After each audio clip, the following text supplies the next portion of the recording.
Good morning and welcome to Authenticity with Jera.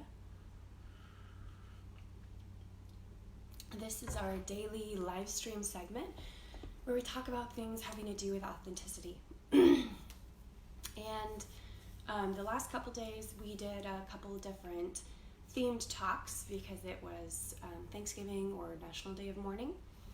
And so we did some things, we did some talks around all these experiences that we're all having as a group. So I got up this morning and wasn't quite sure what I wanted to talk about. I didn't have like that preset of, it was Thanksgiving, it was National Day of Mourning, so I have this built-in idea. So I got up this morning and was like, what the heck am I going to talk about?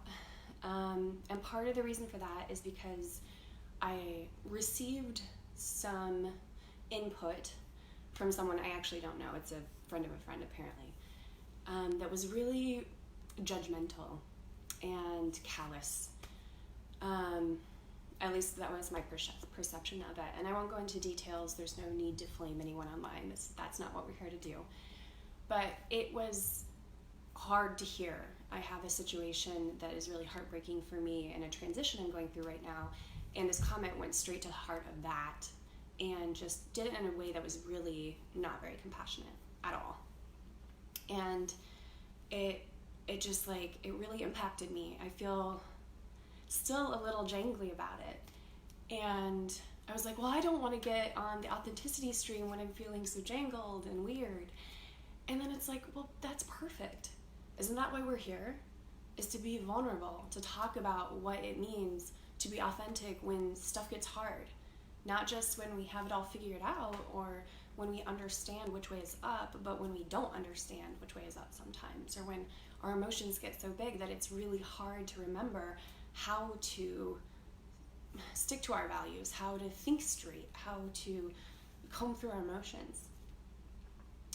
So I'm here with some vulnerability today to talk a little bit about a skill I think, as I thought about it this morning, is really, really, really important to authenticity. And that is the way we respond to others.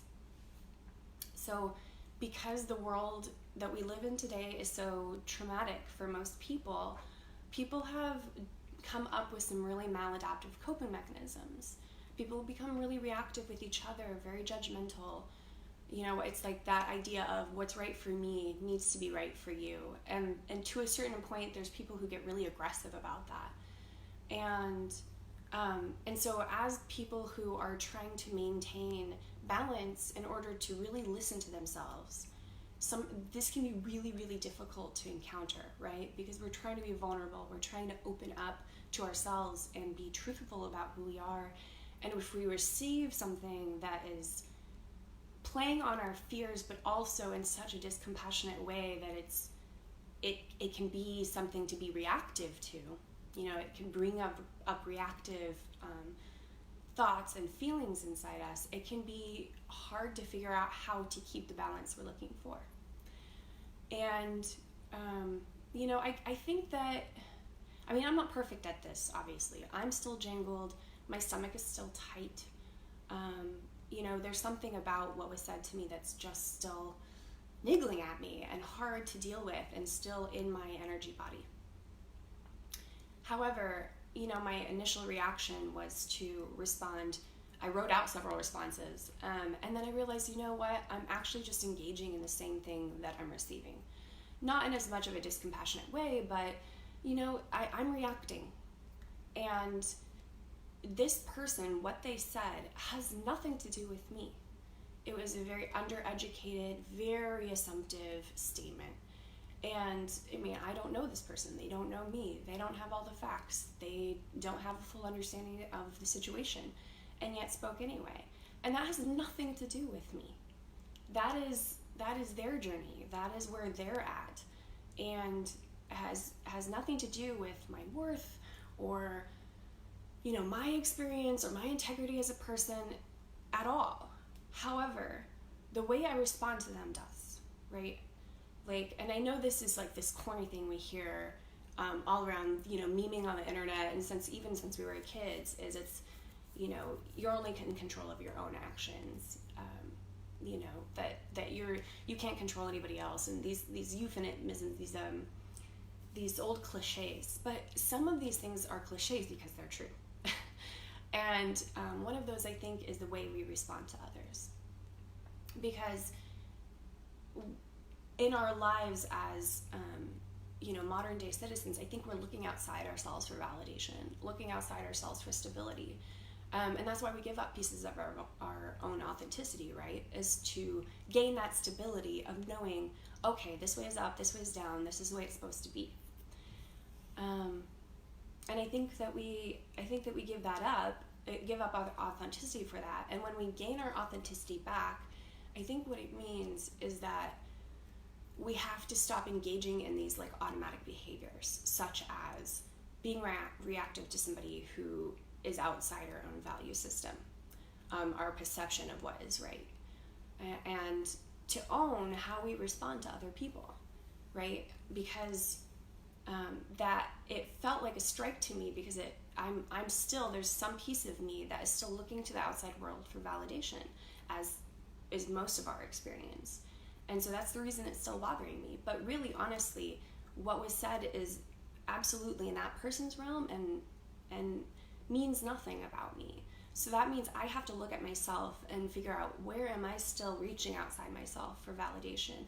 And also understand that how I can be sure of my own integrity is to really assess how I respond to things like that. How I allow myself to react in actions and words, but also how I allow myself to move through anxiety and feelings that come up. Because in one instance where I'm going out toward other people, this is other people's perception of my integrity and the way that I am, the way I impact the human body, right? And that's important, obviously, because it has to do with how we are together. But also, I need to be really careful about protecting myself from these maladaptive coping mechanisms that I have, where I might feel guilty about somebody else's opinion. And I know for a fact, running through my processor, that the opinion doesn't have any real bearing on my life. It doesn't, it just is so ill-informed that it's not realistic for my life. Yet there's some piece of me that is bothered by it. So that's for me to look at.